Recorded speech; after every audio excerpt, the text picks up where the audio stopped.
Hi everyone, good morning to all of you. Welcome to Unacademy WBPSC. আজ আমরা আলোচনা করব 26 এবং 27শে মার্চের কারেন্ট অ্যাফেয়ার্স হাইলাইটস নিয়ে। ইচ অ্যান্ড এভরিডে তোমাদের সাথে কানেক্টেড থাকছি। রেগুলারিটি মেনটেন করো তোমরা নিজেদের বেটার পারফরমেন্সের জন্য। এখানে আমাদের নতুন কোর্স লঞ্চ করা হচ্ছে সূচনা, যেখানে তোমাদের সাথে আলোচনা করা হবে অ্যারিথমেটিক এবং রিজনিংয়ের একটি কম্বাইন্ড ব্যাচ।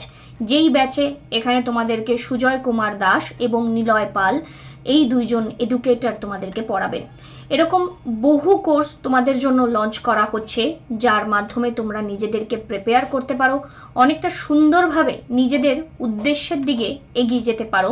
আমার একটি কোর্স আসছে তোমাদের জন্য, যেটি 2 এপ্রিল থেকে তোমাদের কাছে পৌঁছে যাবে, যার উদ্দেশ্য 2022-এর জন্য যারা প্রিপেয়ার করছো তারা যাতে খুব সুন্দরভাবে নিজেকে প্রিপেয়ার করতে পারো। তাই যদি মনে হয় ফ্রি সেশনস দেখে নেবে, ডেসক্রিপশনে আমার প্রোফাইলের লিঙ্ক প্রোভাইড করা রয়েছে। কানেক্টেড থাকো, রেগুলারিটি মেনটেন করো, নিজেদের বেটার পারফরমেন্সের জন্য আমরা তোমাদের পাশে আছি। আমাদের লাস্ট ডে যা আলোচনা ছিল তার একটু কমপ্লিট আগে রিভিশন করে নিই। UNHRC এর ফুল ফর্ম কি? Dash provides for an election commission for the superintendents।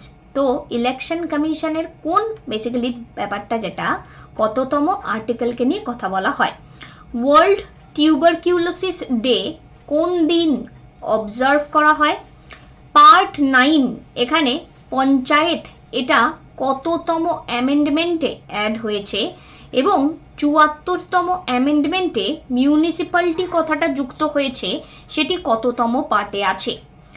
Dash OTT platform regulation 2021। তো এখানে কার কথা বলা হচ্ছে, কোন গাইডলাইনের কথা বলা হচ্ছে? The government of India has launched an ambitious scheme, যার নাম কি?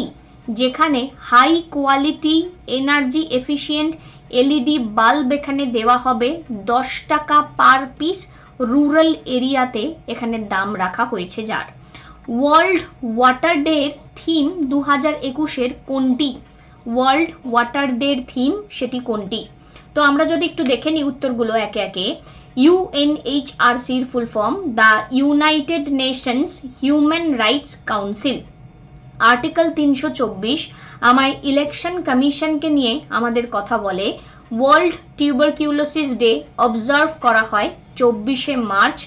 পার্ট 9 আমাদের পঞ্চায়েতকে নিয়ে ডিল করে, যেটি 73তম অ্যামেন্ডমেন্ট, এবং পার্ট 9A যেটি মিউনিসিপ্যালিটিকে নিয়ে ডিল করে, যেটি 74তম অ্যামেন্ডমেন্ট। ওটিটি প্ল্যাটফর্মের এই যে রেগুলেশন 2021, এটি guidelines for intermediary digital media ethics code, guideline for intermediaries and digital media ethics code, OTT platform রেগুলেশনের 2021-এর এটি একটি part. The government of India launch ambitious scheme called Gram উজালা।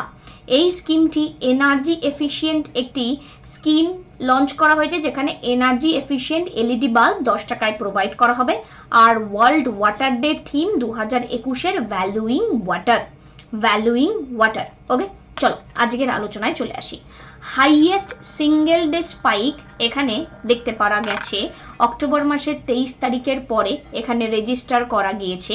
এবং দেখো এই ঘটনাতে আমরা বুঝতে পারি অক্টোবর মাসের 17 তারিখ 2020-তে যেটা হয়েছিল, তারপরে হেলথ মিনিস্ট্রি বলছে যে 80% নতুন কেস দেখতে পাচ্ছি আমরা করোনার 6টি নতুন স্টেটে, এবং মহারাষ্ট্রতে কন্টিনিউ হাইলি এখানে নতুন কেসেস আমরা দেখতে পাচ্ছি, ফলোড বাই পাঞ্জাব, কর্ণাটকা, এবং অ্যাক্টিভ কেসের সংখ্যা এখানে বেড়ে চলেছে কন্টিনিউ। এই যে পরিস্থিতি এখানে আমাদের, এই যে পরিস্থিতিতে এখানে দেখতে পাচ্ছ পিপিই স্যুট এখানে আহমেদাবাদে একজন ওয়ার্কার এখানে রেডি করছেন। তো আর মানে কি, এই মুহূর্তে আমাদের জোর কদমে কিন্তু আবারও নেমে পড়তে হবে একটু মেনটেনেন্সের উপর বেস করে। মোদি ইনসিকিওর অ্যাবাউট কেজরিওয়ালস পপুলারিটি, এখানে ডেপুটি চিফ মিনিস্টার মনীষ সিসোডিয়া জি বলছেন তো দিল্লির ডেপুটি চিফ মিনিস্টার মনীষ সিসোডিয়ার এই অ্যাকিউজড করা নিয়ে আমরা কথা বলবো না কখনোই, কিন্তু যেটা নিয়ে আমরা কথা বলবো সেটা হচ্ছে গিয়ে এই মুহূর্তে government of national capital territory of Delhi amendment bill 2021 এটি পার্লামেন্টে পাস করা হয়েছে। নেক্সট এখানে why no decision on list send by collegium Supreme Court ask government.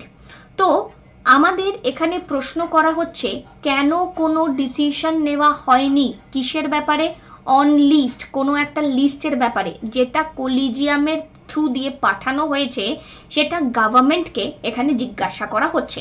তো এটা না একটা বিশাল বড় লম্বা একটা গল্প এবং রেকমেন্ডেশন পেন্ডিং হয়ে রয়েছে 6 to 18 months, ঠিক আছে, সরি 6 জনের জন্য যে রেকমেন্ডেশন দেওয়া হয়েছে সেটা পেন্ডিং হয়ে রয়েছে 6 months to nearly year and half ago, এত দিন ধরে পেন্ডিং হয়ে রয়েছে।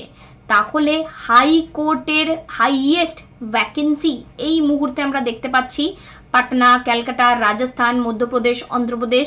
হাইকোর্টের উইথ লোয়েস্ট ভ্যাকেন্সি এই মুহূর্তে কেরালা, গুয়াহাটিতেও ভ্যাকেন্সি আছে, বাট মণিপুর, মেঘালয়, সিকিমে কোনো ভ্যাকেন্সি নেই। বাট এই যে জায়গাগুলো এখানে দেখো কত কত ভ্যাকেন্সি আছে। তো আমরা আমাদের দেশের শাসন ব্যবস্থার উপর যদি আলোচনা বা বিষয়বস্তুকে নিয়ে ভাবনা চিন্তা করি তাহলে আমরা এই পরিস্থিতির কাছে জানি আমরা যে আমাদের দেশে মাথা পিছু যে এখানে আমাদের জাজেসদের যে সংখ্যাটা থাকার কথা সেটা অনেকটা কম, সেটার উপরই আবার ভ্যাকেন্সি, তার মানে ভাবো কতটা ডিলে হয় আমাদের এই প্রসেসিং। কেউ কোনো দোষ করলে শাস্তি পেতে পেতে তার বাকি জীবনটা পুরোটাই কেটে যায়। এবার এই কলিজিয়াম সিস্টেম কারা? কলিজিয়াম সিস্টেম হচ্ছে যার আন্ডারে অ্যাপয়েন্টমেন্টস করা হয় এবং প্রমোশন ট্রান্সফার অফ দি জাজেস অফ দি সুপ্রিম কোর্ট, যেটি একটি ফোরামের দ্বারা ডিসিশন নেওয়া হয় যেখানে চিফ জাস্টিস অফ ইন্ডিয়া থাকে এবং 4 জন সিনিয়র মোস্ট জাজেস থাকে সুপ্রিম কোর্টের। এখানে এই মুহূর্তে অরিজিনাল কনস্টিটিউশনে কিন্তু কিংবা তার পরবর্তী সাকসেসিভ অ্যামেন্ডমেন্টসে আমরা কলিজিয়ামের এই যে টার্মটি এটার কোনো মেনশন দেখি না। এবার এখানে একটা গল্প আছে যে গল্পটাকে তোমাদেরকে বুঝতে হবে। তো সেই গল্পটা কি দেখো, ভালো করে বোঝার চেষ্টা করো, বুঝতে পারছো কিনা ভালোভাবে দেখো। এক্সিকিউটিভ, লেজিসলেটিভ এবং জুডিশিয়ারি, এক্সিকিউটিভ, লেজিসলেটিভ এবং জুডিশিয়ারিকে নিয়ে আমরা যদি কথা বলি তো আমরা জানি এদের মধ্যে ক্ষমতার যে সুষ্ঠুভাবে এর কি করা হয় ট্রান্সফার করা থাকে। এক্সিকিউটিভ যেন লেজিসলেটিভের উপর এখানে ভারী না হয়, এক্সিকিউটিভ আবার কোনোভাবেই যেন জুডিশিয়ারিকে কোনোভাবেই ম্যানিপুলেট না করতে পারে। এবার একটা মজার ব্যাপার আছে, আর্টিকেল 24 ডিল করে establishment and constitution of the Supreme court. Article 24 কাকে নিয়ে ডিল করে?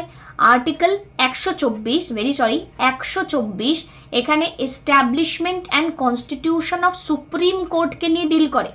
এবার তার মানে সুপ্রিম কোর্টের যে বিভিন্ন রকমের জাজেস এস্টাবলিশমেন্ট, তা ধরে রাখো সুপ্রিম কোর্টের ডিলিংয়ে 124-এর ABC এই আলাদা আলাদা ভাগে থাকে। তো শুধু মাথায় রাখো সুপ্রিম কোর্ট মানে 124 খুব ইম্পর্টেন্ট।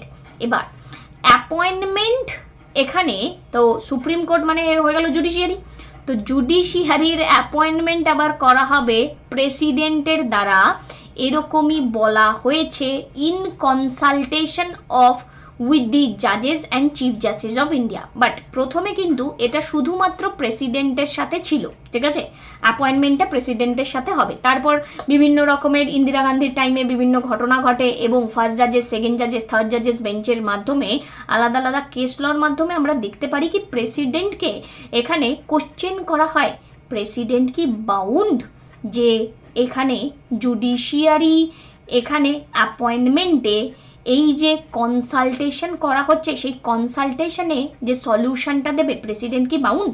মানে এটা কি, ধরো সাপোজ এই যে আমি তোমাদেরকে পড়তে বলছি যে চলো কারেন্ট অ্যাফেয়ার্সের ক্লাসটা করো, কারেন্ট অ্যাফেয়ার্সের ক্লাস করলে তোমরা ভালো রেসপন্স পাবে। এবার এখানে তোমরা আমার সাথে ধরো কারেন্ট অ্যাফেয়ার্স কনসাল্ট করে পড়ছো, বাট এটা কি আমি তোমাদেরকে বাউন্ডেশন দিয়ে দিয়েছি যে এটা তোমাদের করতেই হবে?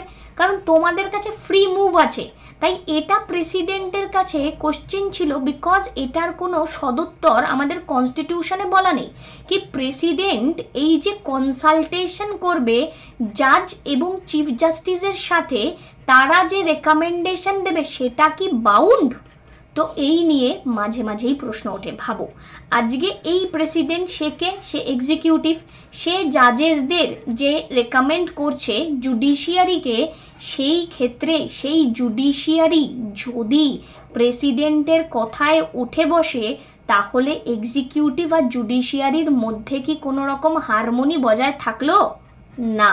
তো যেখানে আমরা বলতে পারি Keshavananda Bharati versus state of Kerala 24শে এপ্রিল 1973, আমাদের ইন্ডিয়ান ডেমোক্রেসিকে এই কেসটা আমরা দেখতে পারি সেভ করেছে। Keshavananda Bharati versus state of Kerala Indian ডেমোক্রেসিকে সেভ করেছে, এটার বিভিন্ন পার্ট।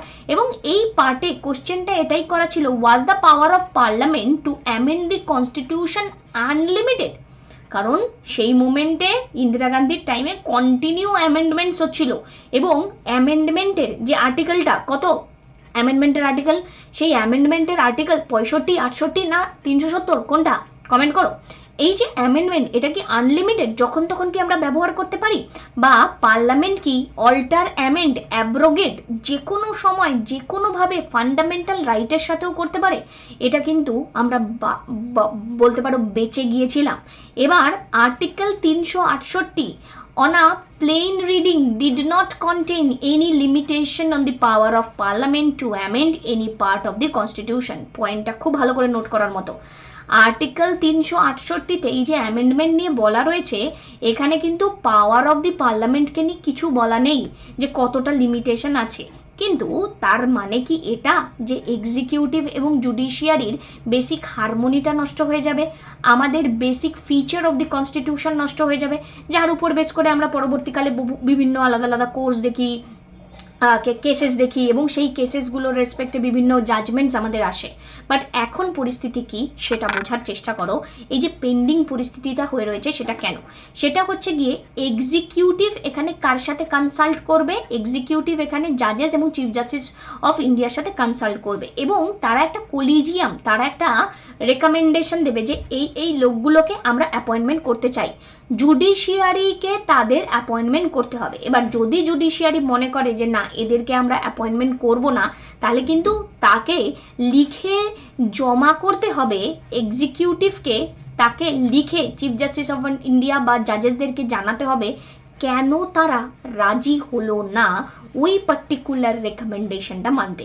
তো এখন গল্প কি হয়ে রয়েছে, এখানে সারাই দেওয়া হয়নি, তাই সুপ্রিম কোর্ট গভর্নমেন্টকে বলছে কলিজিয়ামের যে রেসপন্সটা আপনাদেরকে দেওয়া হয়েছিল, যে লিস্টটা দেওয়া হয়েছিল, সেই লিস্টে আপনারা সাড়া দেননি কেন? এটা আমি উপর দিয়ে মোটামুটি তোমাদের সাথে আলোচনা করলাম। চেষ্টা করো আমাদের সাথে ক্লাসে যুক্ত থাকার, বিভিন্ন ক্লাসের মাধ্যমে তোমাদের সাথে কমিউনিকেট করার চেষ্টা করছি। কমপ্লিট পিডিএফ তোমরা পেয়ে যাবে, এবং এখানে এই জায়গা থেকে আমি চেষ্টা করব তোমাদের সাথে রেগুলারিটি মেনটেন করার, এবং তোমাদের বেটার পারফরমেন্সের জন্য তোমাদের সাথে ক্লাসে যুক্ত আছি। এখানে দেখো, constable traces 63 children in 3 months। তো সবসময় এটা কখনো মাথায় রাখবে না যে কোনো একটা পোস্ট, যেই পোস্টটা আছে আমি কী বা করতে পারি, এরকম অনেকের ফিলিং থাকে। মাত্র একজন কনস্টেবল, তার যা এখানে ক্যাপাসিটির বেসিস আমরা দেখতে পাচ্ছি 63টি চিলড্রেনকে সে 3 মাসের মধ্যে ধরে ফেলেছে। অ্যান্টি হিউম্যান ট্রাফিকিং ইউনিটের আন্ডারে এখানে হেড কনস্টেবল সীমাকে স্যালুট জানানোর মতন কাজ ইনি করেছেন। Next, maintain status quo on supply of Yamuna water. তো এখানে এই মুহূর্তে হরিয়ানা, পাঞ্জাবে এখানে আমরা দেখতে পাচ্ছি যমুনা রিভারে কতটা জল ছাড়া হবে সেই নিয়ে কোশ্চেন। সুয়েজ ক্যানেল টেম্পোরারিলি হল্ট নেভিগেশন। সুয়েজ ক্যানেল নামটা আশা করি শুনেছ, যেখানে দেখতে পাচ্ছি এখানে এমভি এভার গিভেন সুয়েজ ক্যানেলে এখানে কি হয়েছে, আটকে গেছে। ঠিক আছে, তো সুয়েজ ক্যানেল এটা কি? এটি একটি আর্টিফিশিয়াল সি লেভেল ওয়াটারওয়ে যেটি তৈরি করা হয়েছিল 1859 1869-এ, এবং এখানে এই যে লোকেশনটা আমরা যদি দেখে নিই, প্রচণ্ড মারাত্মক ইম্পর্ট্যান্ট একটা লোকেশন। এই যে পুচকে একটা জায়গা আমরা দেখতে পাচ্ছি, আমাদের দেখে মনে হচ্ছে হয়তো এটা খুবই অল্প জায়গা, বাট না, এটা অনেকটাই বড় জায়গা, এবং এটি আর্টিফিশিয়ালি তৈরি করা হয়েছে যাতে ব্যবসা বাণিজ্যে আমরা অনেকটা সুন্দরভাবে এগিয়ে যেতে পারি। এবার 1859-69-এর এই কনস্ট্রাকশনে এখানে এশিয়ার সাথে আমরা ইউরোপ, আফ্রিকা কানেক্টেড থাকে, এবং গোটা বিশ্বের সাথে গোটা বিশ্ব মোটামুটিভাবে এই সুয়েজ ক্যানেলের ইম্পর্টেন্সটা মারাত্মক। এবার দেখো এখানে আড়াআড়িভাবে একটি এখানে জাহাজ আটকে গিয়েছিল, যার ফলস্বরূপ রোজ বিলিয়ন বিলিয়ন টাকার ট্রেড এখানে নষ্ট হচ্ছে। তো এই নিয়ে এখানে বলা রয়েছে সুয়েজ ক্যানেলের ক্ষেত্রে ইজিপ্ট সরকার সুয়েজ ক্যানেলের থ্রু দিয়েই যা পেয়ে থাকে, আর কিছুর প্রয়োজনীয়তা তার থাকে না, মানে আলাদা করে আর ব্যবসা বাণিজ্যের কোনো দরকারই পড়ে না। এবং এখানে এমভি এভারগ্রিন এটা আটকে গিয়েছিল, এমভি এভারগ্রিন, এটা অবশ্যই মাথায় রেখো, মোটর ভেহিকেল এভারগ্রিন। আচ্ছা, next, 60% teachers post in Odisha varsities vacant. Again এখানে ভ্যাকেন্সি দেখতে পারা যাচ্ছে, ওড়িশাতে 60% টিচারের পোস্ট এখনো পর্যন্ত ভ্যাকেন্ট হয়ে পড়ে রয়েছে। তো গভর্নমেন্ট এখানে কোশ্চেন করছে কেন এটা ভ্যাকেন্ট হয়ে পড়ে রয়েছে। নর্থ কোরিয়া লঞ্চ করেছে ব্যালিস্টিক মিসাইল। তো মাঝে মাঝে কি হয় না যে এটা threat the peace and security of the region, Japanese PM Suga এটি বলেছে। তো মাঝে মাঝে কি হয়, যখন এনারা রেকগনিশন পায় না তখন একটু আধটুই হয় না, বাচ্চারা ধরো কাজে কাজে কাজে হঠাৎ করে বাচ্চাদেরকে কেউ রেকগনিশন করছে না, বাচ্চা কি করলো, একটা কিছু মেরে ছুঁড়ে মারলো, বা হঠাৎ করে কিছু একটা এমন অ্যাক্টিভিটি করলো অ্যাটেনশন পাওয়ার জন্য, ঠিক তেমনি নর্থ কোরিয়াকে কেউ অ্যাটেনশন দিচ্ছিল না, তো ব্যালিস্টিক মিসাইল লঞ্চ করে দিল। তো এবার সবাই মিলে নর্থ কোরিয়াকে নিয়ে কথা বলছে। নর্থ কোরিয়া যদিও বা জানিয়েছে যে আমরা জাস্ট চেক করছিলাম। এভাবেই প্রত্যেকটা পয়েন্টকে কিন্তু বুঝতে হবে, আমাদের সাথে যুক্ত থাকার চেষ্টা করো। আশা ভোসলেকে এখানে মহারাষ্ট্র ভূষণ অ্যাওয়ার্ড দেওয়া হবে এরকম জানানো হচ্ছে। দাস sees no reason to cut financial year 2020 forecast. তো ফাইন্যান্সিয়াল ইয়ার 2020-তে যে ভ্যাকসিনেশনের অ্যাওয়ারনেস প্রোগ্রাম আমরা লঞ্চ করেছি, দেখতে পেরেছি কোভিড-19-এর অ্যাওয়ারনেস হয়েছে, বাট কেসেস স্পাইক হচ্ছে। তো ইনি বলেছেন জিডিপির গ্রোথ 10.5% হবে, আমরা এক্সপেক্ট করছি না কি এখানে কিছু চেঞ্জ হবে, 10.5% গ্রোথ আমরা এক্সপেক্ট করছি। Parliament adjourned ahead of schedule. এখানে পার্লামেন্টে আমাদের 3টে সেশন হয়, budget session, monsoon session, winter session. January February থেকে মে পর্যন্ত হয়, monsoon session July to August হয়, উইন্টার সেশন নভেম্বর ডিসেম্বর হয়। তো লোকসভার meeting for the last day of budget সেশনের ছবি এখানে আমরা দেখতে পাচ্ছি। তো পার্লামেন্টকে এখানে স্থগিতাবস্থা জারি করা হয়েছে। এখানে আমরা পড়ছিলাম, এই পড়াশোনাতে আমরা দেখতে পারলাম যে ইজিপ্টের লোকেশন, এই দেখো ইজিপ্ট, এই যে হচ্ছে সুয়েজ ক্যানেল, এইটা গিয়ে বন্ধ হয়ে গেছিল। তার মানে বোঝো আমাদের লোকেশনটা এখান থেকে, এই যে আমরা এখানে আছি, এই গোটা বিশ্ব, এখানে আমরা যদি ব্যবসা করতে যাই, এই রাস্তাটা আমাদের জন্য কতটা প্রয়োজনীয়, এবং শুধু আমাদের জন্য নয়, এখান থেকে যারা এখানে আসবে তাদেরকে দেখো কতটা ঘুরে আসতে হবে, এই রাস্তাটা দিয়ে এলে কত শর্টে চলে আসতে পারবে। অ্যানশিয়েন্ট ইন্ডিয়ার কোর্স তোমাদের সাথে মে মাসের 1 তারিখ থেকে লঞ্চ করা হচ্ছে। তোমরা যদি মনে করো আমাদের সাথে কানেক্টেড থেকো, এবং এপ্রিলে এই কোর্সটা তোমাদের জন্য রয়েছে, যেখানে কমপ্লিট হিস্ট্রি তোমাদের সাথে আমি কভার করাবো, এবং এই হিস্ট্রিতে মডার্ন ইন্ডিয়ান হিস্ট্রিকে মেনলি আমরা কভার করাবো। আমাদের এখানে আলোচনা আমরা করছিলাম দার্জিলিং, জলপাইগুড়ি, কোচবিহার, উত্তর দিনাজপুর, দক্ষিণ দিনাজপুর, মালদা, বীরভূম, মুর্শিদাবাদ, পূর্ব বর্ধমান, নদিয়া, পুরুলিয়া, বাঁকুড়া, হুগলি আমরা পড়ে নিয়েছিলাম। এবার এটি হলো আমাদের দেখতে পেরেছি পুরুলিয়া, বাঁকুড়া, হুগলি, নর্থ 24 পরগনা, পুরুলিয়া, বাঁকুড়া, হুগলি, নর্থ 24 পরগনা। আশা করি তোমাদের পড়া হয়ে গিয়েছে। ওকে, রেগুলারিটি তোমরা মেনটেন করো। এখন থেকে তোমাদের সাথে আমি কানেক্টেড থাকবো টিউসডে টু ফ্রাইডে, এবং তোমাদেরকে এই যে কারেন্ট অ্যাফেয়ার্সের আগামীকাল থেকে একটা নিউ জার্নি স্টার্ট হচ্ছে, 2020 কমপ্লিট এখানে কারেন্ট অ্যাফেয়ার্সের যতটা প্রয়োজনীয় লাস্ট 6 মান্থসের মোস্ট ইম্পর্টেন্ট কারেন্ট অ্যাফেয়ার্স তোমাদের সাথে শেয়ার করব, তাই রেগুলারিটি মেনটেন করো নিজেদের বেটার পারফরমেন্সের জন্য। বিহার হচ্ছে ফার্স্ট স্টেট হয়ে গেছে যারা ইথানল পলিসি এখানে নিজেদের লঞ্চ করেছে, ethanol production promotion policy 2021। Turkey leading country global র্যাঙ্কিংয়ে, যার home prices up 30.3% year on year. World Tuberculosis Day observe করা হয় 24শে মার্চ অ্যাওয়ারনেস প্রোভাইড করার জন্য, যার থ্রু দিয়ে এখানে ডিজিজটাকে যাতে এলিমিনেট করতে পারি আমরা। State own power grid corporation of India তারা লঞ্চ করেছে ই ট্রেন্ডিং পোর্টাল, যার নাম হচ্ছে প্রাণিট কি এখানে ট্রেন্ডিং প্রসেসকে মোর ট্রান্সপারেন্ট বানানোর জন্য। রিজার্ভ ব্যাঙ্ক অফ ইন্ডিয়ার 5 জন মেম্বারের একটি স্ট্যান্ডিং এক্সটার্নাল অ্যাডভাইজারি কমিটি এখানে তৈরি করেছেন, ইম্পর্টেন্ট কিন্তু, হ্যাঁ, স্ট্যান্ডিং এক্সটার্নাল অ্যাডভাইজারি কমিটি, যার মাধ্যমে অন ট্যাপ লাইসেন্সিং দেওয়া হবে ইউনিভার্সাল ব্যাংক এবং স্মল ফিন্যান্স ব্যাংকে। Standing externally advisory committee. Military force of India এখানে 4 প্লেস ওয়ার্ল্ডে হয়েছে according to the study ultimate military strength index, যেটি রিলিজ করা হয়েছে ডিফেন্স ওয়েবসাইট মিলিটারি ডিরেক্টর দ্বারা। মার্চ মাসের 22 Russian space agency Roscosmos successfully launch করেছিল, এখানে করেছে 38টি ফরেন স্যাটেলাইট অরবিটে onboard Soyuz 2-1A carrier rocket, এবং তারা এখানে এটা লঞ্চ করেছে। রসকসমসটা তোমাদের একটু ইম্পর্টেন্ট, মাথায় রেখো। ওয়ার্ল্ড টিউবারকুলোসিস ডের থিম আমরা কালকেও পড়েছিলাম maybe, the clock is ticking. American credit rating agency ফিচ ইন্ডিয়ার জিডিপি গ্রোথকে এস্টিমেট করেছে 12.8%, প্রিভিয়াস এস্টিমেশন ছিল 11%। দেখা যাক গ্লোবাল ইকোনমিক আউটলুকের এই রিপোর্ট কতটা সত্যি হয়। The member state of the Shanghai Cooperation Organization, including India, Pakistan, China, will hold joint anti-terrorism exercise Pabbi anti terror 2021 in later 2021 পরে হবে, হ্যাঁ, এসসিওতে।